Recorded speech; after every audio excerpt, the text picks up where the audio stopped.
Hello guys, welcome to my channel autism and music.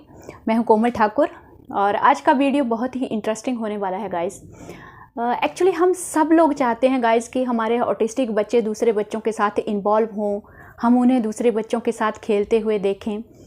तो सच में ये एक ड्रीम की तरह लगता है। तो आजकल मुझे कुछ चेंजेस इसमें नज़र आ रहे हैं। मुझे लग रहा है कि मैं थोड़ा इस चीज़ में सक्सेसफुल हो रही हूँ, तो मुझे ये खुशी भी आपके साथ शेयर करनी है। मैंने अर्नब के कुछ वीडियो क्लिप्स बनाई हैं जिसमें वो अपने फ्रेंड्स के साथ अभी खेल रहा है। थोड़ा मुझे अच्छा लग रहा है, तो मुझे ये खुशी भी शेयर करनी है और डेफिनेटली आप लोगों के साथ कुछ टिप्स भी शेयर करने हैं जो मैंने हमेशा से ट्राई किए हैं। और ये भी शेयर करूँगी कि पहले अर्नब का बिहेवियर उसके पीयर्स के साथ, उसके फ्रेंड्स के साथ कैसा था, धीरे धीरे किस तरह से अर्नब में ये चेंज आया है। तो आज पूरा डिटेल में शेयर करूँगी। तो सबसे पहले गाइस, मुझे याद है कि आई थिंक 3.5 ईयर या 4 ईयर की एज में अर्नब को थोड़ा सा इंटरेस्ट बच्चों के बीच में आने लगा था। तो तब वो क्या करता था, जहाँ हम लोग पहले रहते थे वहाँ पे सबको पता था कि अर्नब को प्रॉब्लम है। तो वहाँ पे अर्नब क्या करता था, वो उन बच्चों के ग्रुप में जाके खड़ा हो जाएगा। अगर मैं पीछे उसको भाग रही हूँ वापस लाने के लिए, क्योंकि बच्चे चिल्लाते थे कि आंटी परेशान कर रहा है, इसको ले जाओ ले जाओ। जब मैं उसके पीछे भागूंगी तो और वो बच्चों के मतलब ग्रुप के बीच में घुसते जाएगा कि ये मुझको खींचे नहीं, और मुझे बस वहाँ पे खड़े रहना है। तो स्टार्टिंग में वो कुछ नहीं करेगा, जस्ट वहाँ पे खड़े रहेगा, उन बच्चों के बीच में खड़े रहेगा। कुछ दिन उसने वो चीज़ की। कुछ टाइम के बाद वो फिर उनको ना थोड़ा सा डिस्टर्ब करने लग पड़ा। मतलब वो जो खेल रहे हैं, जैसे गर्ल्स वो खेलती है ना अपना घर घर, तो उनके टॉय उठा के उसको मतलब टॉय उठा के देखना है कि क्या है क्या नहीं है। अब अपनी तरफ से एक्चुअली उस टाइम पे मुझे लग रहा है कि वो भी मतलब हो सकता है उसको कुछ समझ में तो नहीं आता था कि हाँ ये पर्टिकुलरली कोई खेल खेलते हैं, तो इतना समझ में नहीं आता था। और जब मैं बोलती भी हूँ तो उसको कुछ समझ में नहीं आता था, क्योंकि उस टाइम पे उसकी लैंग्वेज स्किल इतनी अच्छी नहीं थी कि वो समझ सके कि मैं उसको क्या समझा पा रही हूँ।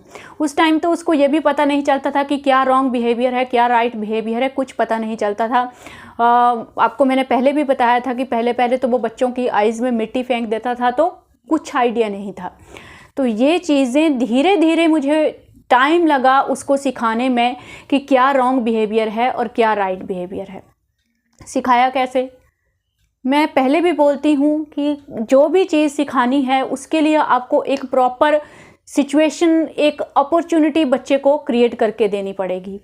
घर पे अब मैक्सिमम पेरेंट्स आप में से ये बोलते हैं कि मेरा बच्चा जब तक मैं देख रही हूँ तो तब तक वो शरारत नहीं करता है, लेकिन जैसे ही मैं हटती हूँ तो वो शरारत करने लग जाता है। तो ये भी होता है, उनको घर पे तो आदत पड़ जाती है, क्योंकि हम हर वक्त उनको टोकते रहते हैं और घर पर हम लोग पूरा उनको सिखाते रहते हैं, सिखाने की कोशिश करते हैं कि क्या अच्छा है क्या बुरा है। तो घर पे कहीं ना कहीं वो बिहेवियर थोड़ा मॉडिफाई हो जाता है, लेकिन बाहर वो बिहेवियर मॉडिफाई नहीं होता है जब हम किसी के घर पे जाते हैं या ग्राउंड में जा रहे हैं। तो उसके लिए सबसे बेस्ट सोल्यूशन तो ये है, जितना इम्पॉर्टेंट आपके लिए घर में बैठकर उसके लिए कुछ भी करना वो इम्पॉर्टेंट है, उतनी ही इम्पॉर्टेंस आपको सोशलाइजेशन को भी देनी है।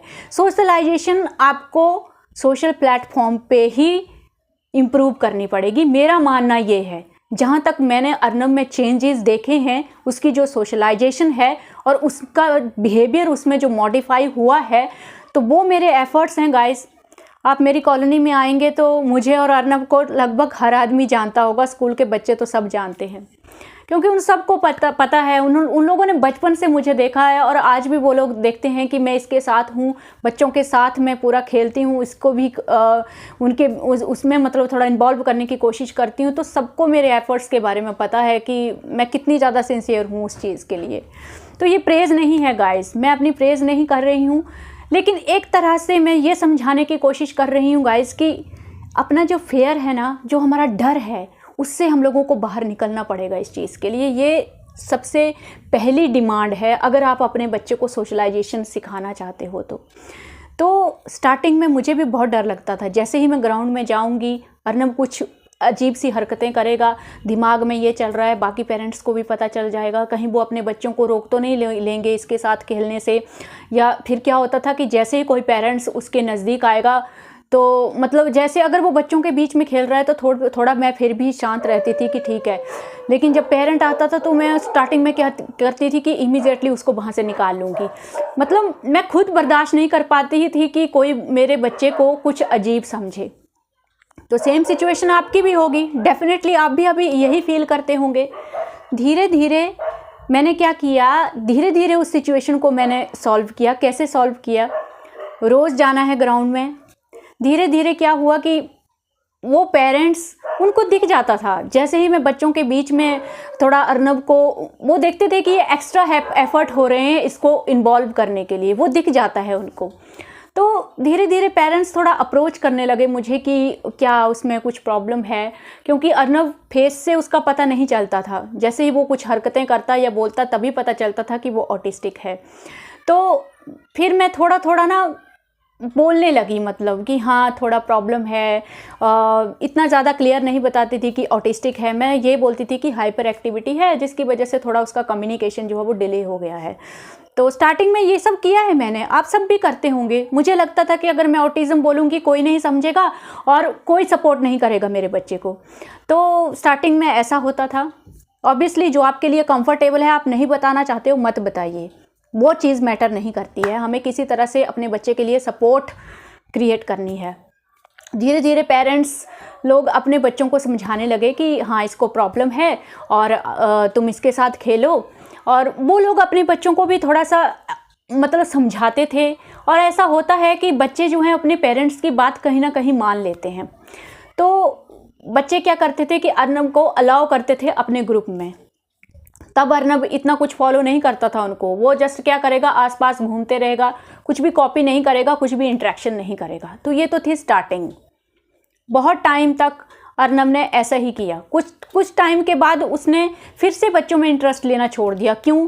क्योंकि उसको वो कंपनी एंजॉय नहीं आया, उसको वहाँ पे उसको कुछ वो एक्सपीरियंस ही नहीं हुआ अच्छा। वो ना तो उनकी लैंग्वेज समझ पा रहा था, ना ही उनको उस टाइम इमिटेट कर पा रहा था। तो उस टाइम उसमें बहुत सारी स्किल्स की, आप बोल सकते हो, कमी थी, जिसकी वजह से उसने फिर से अपने हाथ खींच लिया और वो फिर से अकेला खेलने लगा। तो मुझे लगा कि अब शायद वो कभी इन्वॉल्व नहीं होगा इसमें। तो फिर क्या हुआ गाइस कि जैसे ही मैं स्कूल में बैठने लगी तो कॉलोनी के काफ़ी बच्चों के साथ मेरा थोड़ा रिलेशन बन गया, और बच्चे जो हैं वो मुझे भी थोड़ा रिस्पेक्ट करते थे। तो दैट्स वाई वो अर्नब को भी रिस्पेक्ट करते थे। तो वही बच्चे जब शाम को ग्राउंड में आते थे तो अर्नब भी उनको जानता था। स्कूल में उसको उनसे थोड़ा फ्रेंडशिप हो गया, तो ग्राउंड में वो उनको देखकर थोड़ा खुश हो जाता था कि ये तो क्लास के ही बच्चे हैं। तो थोड़ा बहुत वो उनमें थोड़ा सा इंटरेस्ट लेने लगा, लेकिन फिर भी इतना अच्छा नहीं, मुझे फिर भी वो सेटिस्फेक्शन नहीं आती थी। वो तब भी ना तो इंटरेक्ट कर पाता था, ना ही वो मतलब कुछ इमिटेट कर पाता था उनके बीच में। उसको अलग ही खेलना है, अपना स्लाइड, झूला, साइकिलिंग जो है वो करता था वो, और वही उसको भागना है। मेन प्रॉब्लम तो उसका वही होता था, हाइपर एक्टिविटी। वो एक जगह बैठ के खेल ही नहीं सकता। नॉर्मल बच्चों के खेल तो ऐसे ही होते हैं ना, थोड़ा तो समझेगा ही नहीं उसको कुछ भी, तो कोई इम्प्रूवमेंट नहीं होता था इतना ज़्यादा। लेकिन मैं कंटिन्यूअसली उसको उसी में इन्वॉल्व करने की कोशिश करती थी, बार बार बच्चों के बीच में ले जाने की कोशिश करती थी, लेकिन कुछ भी नहीं हुआ। लेकिन अभी 3-4 महीने पहले मैंने आपको बोला था कि उसको एक फ्रेंड मिला है, उसके काफ़ी सारे वीडियो मैंने डाले हैं। उस चीज़ वहाँ से ये थोड़ा सा चेंज होना स्टार्ट हुआ है। आज जो मैंने वीडियो क्लिप डाले हैं वो मुझे कहीं पे वो चीज़ आज दिख रही है। बहुत दिनों से दिख रही थी, लेकिन फिर मैंने सोचा कि नहीं, अभी ये चीज़ भी आप लोगों के साथ मुझे शेयर करनी चाहिए। तो यहाँ पे क्या हो रहा है गाइज़ कि मैंने जो उसका फ्रेंड है उसको मैंने थोड़ा सा अर्नब की प्रॉब्लम के बारे में बताया, क्योंकि ऑब्वियसली नॉर्मल बच्चे समझ जाते हैं कि सामने वाले में कुछ ना कुछ प्रॉब्लम है। तो वो थोड़ा थोड़ा मुझसे ना पूछने लगा था कि क्या है उसको प्रॉब्लम। थोड़ा सा उसके मन में भी ये हुआ कि ये मेरी तरह नॉर्मल क्यों नहीं है। तो थोड़ा सा मैंने उसको इमोशनली थोड़ा सा टैकल किया कि हाँ उसमें प्रॉब्लम है, और थोड़ा सा वो बोलने में उसको प्रॉब्लम है, बाकी वो ठीक है। तो पता नहीं, मैं तो समझती हूँ कि शायद वो बच्चा ही मेरे लिए एक एंजल है। उसने तब भी अर्नब का साथ नहीं छोड़ा। वो कंटिन्यूअसली 2-3 मंथ से अर्नब के साथ है, अर्नब को सपोर्ट कर रहा है। और अभी मैं देख रही हूँ कि बाकी बच्चे सेम चीज़ फिर मैंने बाकी बच्चों के साथ करना शुरू की, क्योंकि मैं डेली ग्राउंड में जाती हूँ, डेली वही बच्चे ग्राउंड में आते हैं। तो फिर मैंने बच्चों को, जो बड़े बच्चे हैं, जो छोटे बच्चे हैं, क्योंकि जब भी अर्नब ग्राउंड में खेलता है ना तो वो कहीं ना कहीं सबको डिस्टर्ब कर देता है। कभी कभी बीच में भागता था पहले भी, तो मैं ऐसा ही करती हूँ कि मतलब सामने से जाके ही थोड़ा सा बच्चों को मैं बता देती हूँ कि हाँ थोड़ा सा प्रॉब्लम है। तो बच्चे क्या है ना, अभी बच्चे थोड़ा सा हेल्पफुल मोड में आ गए हैं कि मतलब ये वो उनके दिमाग में ये चीज़ चली गई है कि इसको कुछ प्रॉब्लम है और आंटी पूरा दिन इसके पीछे भागती रहती है और मतलब उसको कितना ट्राई करती है हमारे साथ खिलाने के लिए। तो वो कहीं ना कहीं उस चीज़ को समझ रहे हैं और उसको थोड़ा सा हेल्प मतलब करने की कोशिश कर रहे हैं। इनफैक्ट जब भी मैं थक के थोड़ा बैठ जाती हूँ तो अगर वो कुछ कर रहा है तो इमीडिएटली मुझे आके बोलते हैं कि आंटी वो कर रहा है कुछ। तो वहाँ पे वो लोग उसको मतलब एक तरह से मेरे अलावा उसको बहुत सारे सपोर्टर मिल रहे हैं अभी। तो ये इसका अब मैं आपको बताती हूँ कि आपको क्या क्या इसके लिए क्या क्या टिप्स यूज़ करने हैं। सबसे पहली चीज़ तो ये है गाइज, मैंने पहले भी बोला है, नंबर 1 पॉइंट, अगर बच्चा हाइपर एक्टिव है तो ग्राउंड में जाने से पहले अगर आप चाहते हो कि वो बच्चों में जाके इंटरेस्ट ले, तो सबसे पहले तो उसका जो हाइपर एक्टिविटी का लेवल है ना वो आपको थोड़ा सा कम कर देना है। ग्राउंड में जाने से पहले जो भी साइकिलिंग है मेरा, जो भी स्लाइडिंग है, जो भी साइकिलिंग स्लाइडिंग से पूरा एनर्जी लेवल पूरा डाउन हो जाता है और स्विंगिंग से जो है वो पूरा ब्रेन और बॉडी जो है वो रिलैक्स हो जाता है। 1 घंटा में ये सब कुछ करवाती हूँ। उसके बाद जो 1 घंटा बचता है उसमें फिर मैं पूरा बच्चों के साथ काम करूँगी। ठीक, तो दूसरी चीज़, आपको बच्चे को घर पे टर्न का कंसेप्ट सिखाना है, मतलब टर्न वाइज कैसे काम करते हैं। तो वो चीज़ तो मैंने अर्नब को चिप्स के जरिए सिखाई थी। जब भी हम लोग कुछ भी खाने का पैकेट खोलते थे ना तो अर्नब एकदम से बंदर की तरह मतलब झपट पड़ता था उसके ऊपर। तो मुझे शुरू में वो चीज़ भी अजीब लगती थी कि लोगों के सामने ये कैसा लगेगा। तो हम लोग क्या करते थे गाइस, उसी के हाथ में पैकेट देंगे और उसके ही हाथ से स्टार्टिंग में मैंने उसको बोला कि अभी अर्नब मुँह में डालेगा, फिर मम्मी मुंह में डालेगी, फिर पापा मुंह में डालेंगे। तो वो क्या करता था, तो फिर धीरे धीरे मैंने उसको टर्न का कॉन्सेप्ट सिखाया। अभी अर्नब का टर्न है, आप खाओ, एंड देन अभी मम्मी का टर्न है, वो मम्मी को खिलाओ, अभी पापा का टर्न है, अभी पापा को खिलाओ। तो इस तरह से टर्न वाइज करते करते वो पहले खुद खाता, फिर मुझे खिलाता, फिर पापा को खिलाता। तो वो जो उसका लालच वाला बिहेवियर था ना वो पूरा कंट्रोल हो जाता था और वो भी उसकी स्पीड भी जो है वो बैलेंस में रहती थी। तो टर्न का कॉन्सेप्ट उसने बहुत अच्छा सीखा। टर्न का कॉन्सेप्ट सिखाना एक्चुअली मुश्किल नहीं है। आप जो भी फेवरेट चीज़, जिस चीज़ में भी उसका इंटरेस्ट है उसमें आप ट्राई करो। टर्न कॉन्सेप्ट बच्चे बहुत जल्दी सीख जाते हैं और ये बहुत अच्छा, मतलब जिन बच्चों में पेशेंस नहीं होता है उन बच्चों में ये चीज़ बहुत काम करती है और अर्नब में ये चीज़ बहुत काम करती है। तो आज ग्राउंड में जैसे ये तीनों फाइट कर रहे थे, इनको किसी का बैट मिला और अर्नब छोटा बॉल लेके गया था घर से, तो वही तीनों, एक और फ्रेंड मिला है इनको एक्चुअली, वो वीडियो में आपको इसका फ्रेंड बताएगा वो कौन है। तो सबके सब झगड़ रहे, तो मैंने इमीडिएटली बोला कि नहीं, सब टर्न वाइज खेलेंगे। तो नॉर्मल बच्चों को तो पता है टर्न वाइज कैसे खेलते हैं और अब मैंने अर्नब को सिखाया तो अर्नब को भी पता है कि टर्न वाइज कैसे खेलते हैं। तो जैसे ही मैंने टर्न का नाम लिया तो झगड़ा खत्म हो गया और तीनों के तीनों टर्न वाइज बैटिंग करने लगे। तो आप वीडियो में देखेंगे चीज़। टर्न से क्या होता है, ये सिर्फ एक कॉन्सेप्ट नहीं है, ये पेशेंस लेवल बच्चे का इसमें इंक्रीज हो जाता है। मतलब सुनना है, फिर वेट करना है और ये टाइम के साथ इजी है। आप ज़रूर ट्राई करो। अपने हस्बैंड या खुद बैठो, 2-3 पर्सन काफ़ी हैं इस चीज़ के लिए और इमीडिएटली बहुत ही अच्छा इसमें आपको रिजल्ट मिलता है। तो अभी क्या चेंज हो रहा है गाइस, अर्नब अपने फ्रेंड को कम्युनिकेशन में अभी थोड़ा गैप है। वो जो कह रहा है वो सुन लेगा, उसको फॉलो कर लेगा, वो जो बोल रहा है वो कर देगा, लेकिन खुद से जो इंटरेक्शन करना है उसमें अभी भी गैप है। 2 चीज़ें इंप्रूव हुई हैं। अगर मैं बोल रही हूँ तो मेरी कमांड तो वो फॉलो करता ही है। अब जो उसका फ्रेंड बोल रहा है उसकी कमांड भी वो फॉलो कर रहा है। और ऐसा नहीं है कि 2-3 बार बोलेंगे। स्टार्टिंग में क्या हो रहा था, वो चिल्ला रहा था। अर्नब काफ़ी टाइम के बाद रिस्पॉन्स कर रहा था, लेकिन अभी मैं देखती हूँ कि उसका जो रिस्पॉन्स है ना वो इमीडिएट आ रहा है, जैसे वो मुझे करता है। तो जैसे ही वो बोल रहा है तो वो इमीडिएटली रिस्पॉन्स कर रहा है। दूसरी चीज़, अर्नब का पूरा ध्यान रहता है जब वो उसके साथ है तो, और दूसरे 2-3 फ्रेंड्स अगर ये साथ हैं तो अर्नब का भी पूरा ध्यान रहता है कि ये लोग क्या कर रहे हैं और मुझे भी वही करना है। पूरे का पूरा कॉपी कर देता है। इवन अगर वो कुछ अजीब चीज़ गलत भी कर रहे होंगे तो भी वो कॉपी कर देगा। चलो वो चीज़ मैं बाद में सॉर्ट आउट कर लूँगी, उसको सिखाऊंगी, लेकिन अभी वो पूरा 100% इमिटेट कर देता है, उनको उसी में इंटरेस्ट लेगा जो वो लोग कर रहे हैं। तो 2 चीज़ें इंप्रूव हो गई। तीसरी चीज़ ये इंप्रूव हो गई कि उसको पता चल गया गाइस, बहुत बार उसने बच्चों से डांट खाई है और बहुत बार बच्चे उसको निगलेक्ट करते थे बुरे तरीके से जब भी वो उनको डिस्टर्ब करता था। अर्नब का प्रॉब्लम ये है, उसको बच्चे चाहिए, वो लोनलीनेस फील करता है, लेकिन उसका प्रॉब्लम यही है कि उसका बिहेवियर जो था हाइपर एक्टिविटी, वो हमेशा उसको प्रॉब्लम करता था।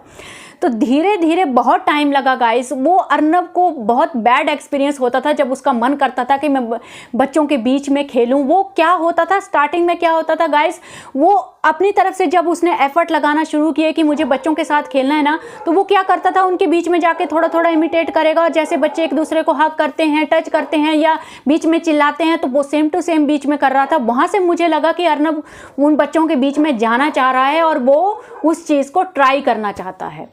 तो ऐसा नहीं है कि मैंने अर्नब को फोर्स किया है, एक्चुअली ये अर्नब की नीड भी है। अब उसे वो चीज़ महसूस होती है।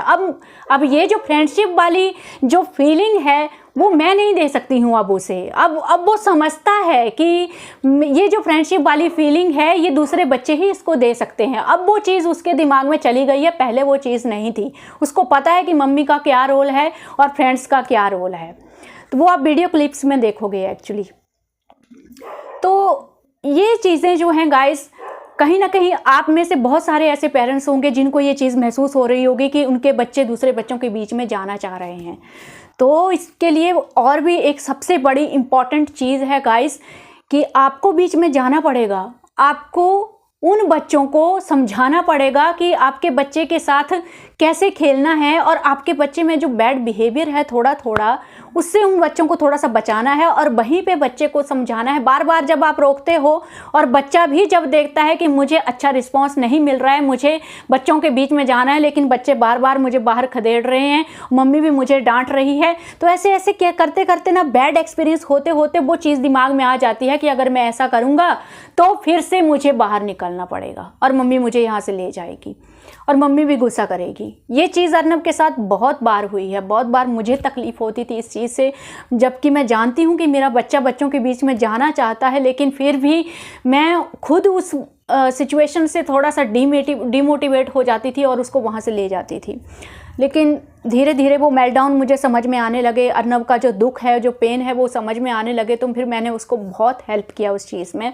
बच्चों को आज भी ऐसा ही है। आज मेरा एनर्जी लेवल थोड़ा लो हो जाता है क्योंकि फुल 1 घंटा बच्चों के बीच में रहकर उसको इन्वॉल्व करना पड़ता है। बहुत ज़्यादा एनर्जी जाती है उस चीज़ में। एक तो ये मेरे लिए थोड़ा सा प्रॉब्लम होता जा रहा है अभी।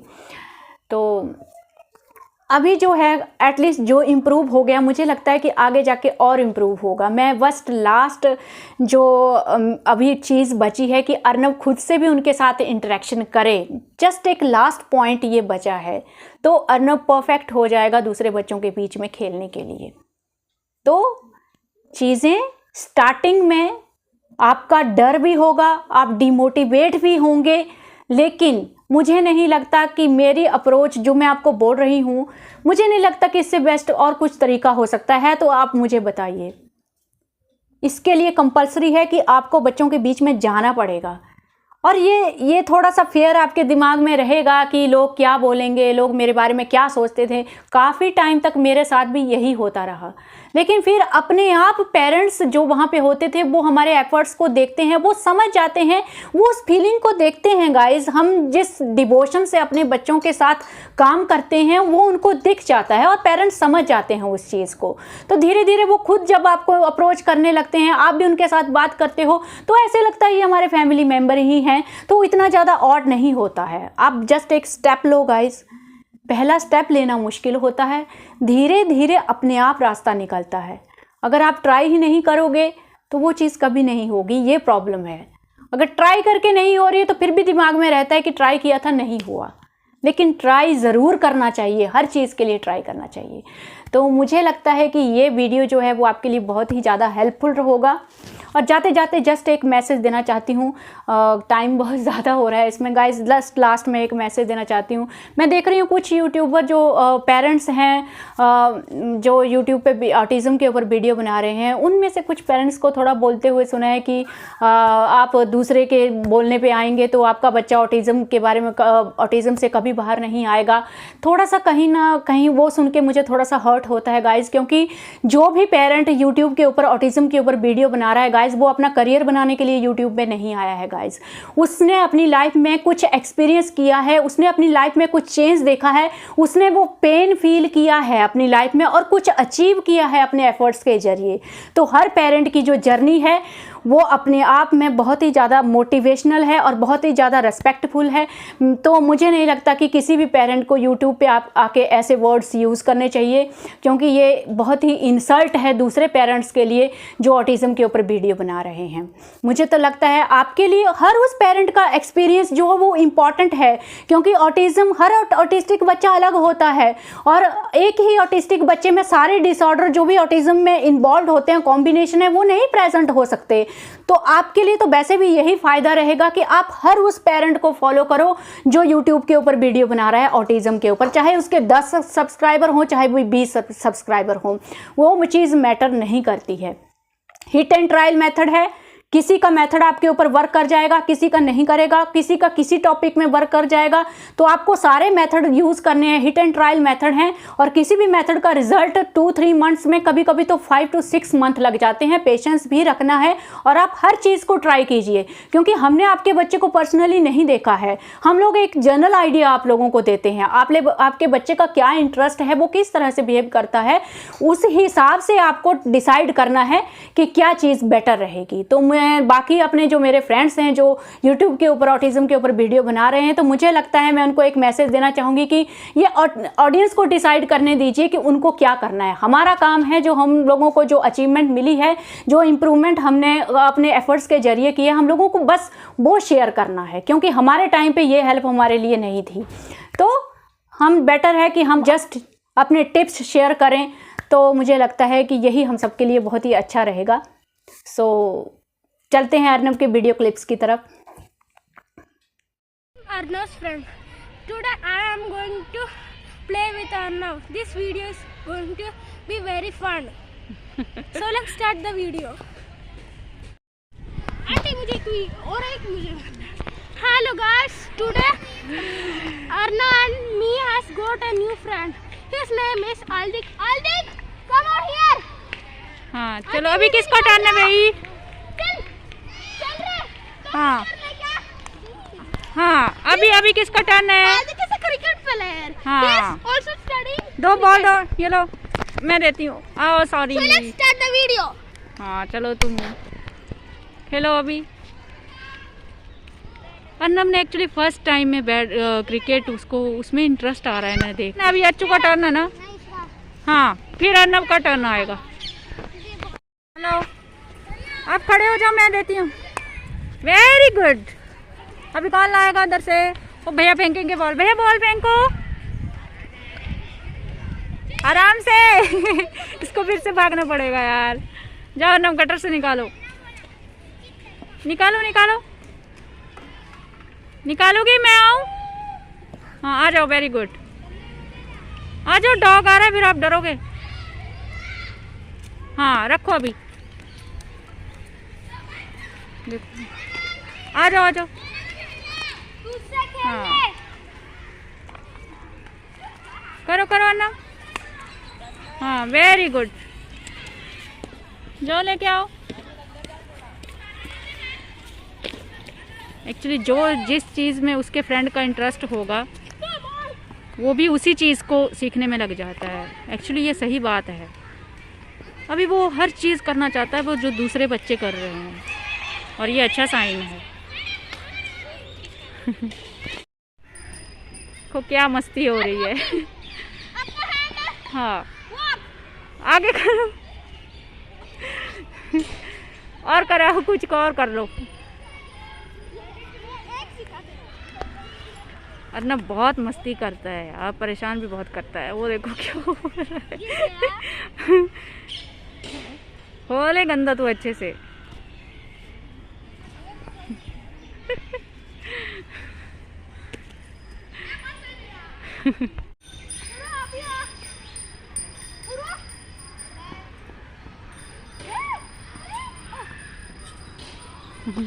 जैसे वो कर रहे हैं ना, उसको भी वैसे करना, कॉपी करना। अरे गिर जाओगे। अच्छा छोड़ दो छोड़ दो छोड़ दो छोड़ दो छोड़ दो। देखो लगा ना, बहुत फाइट करते हैं बहुत।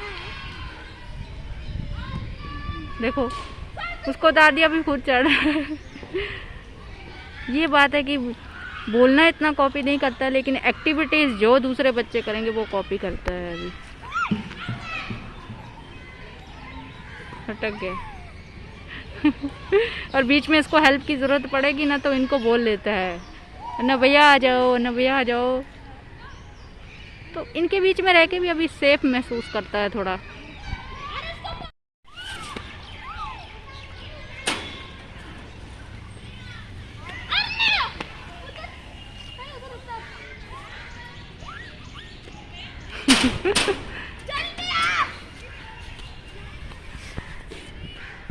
अर्नव के फ्रेंड्स अभी और बढ़ गए हैं।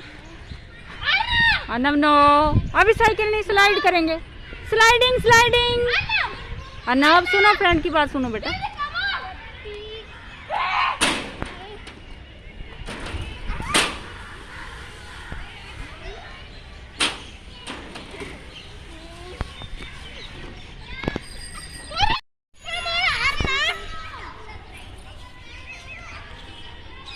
बैट्समैन मारा जोर से।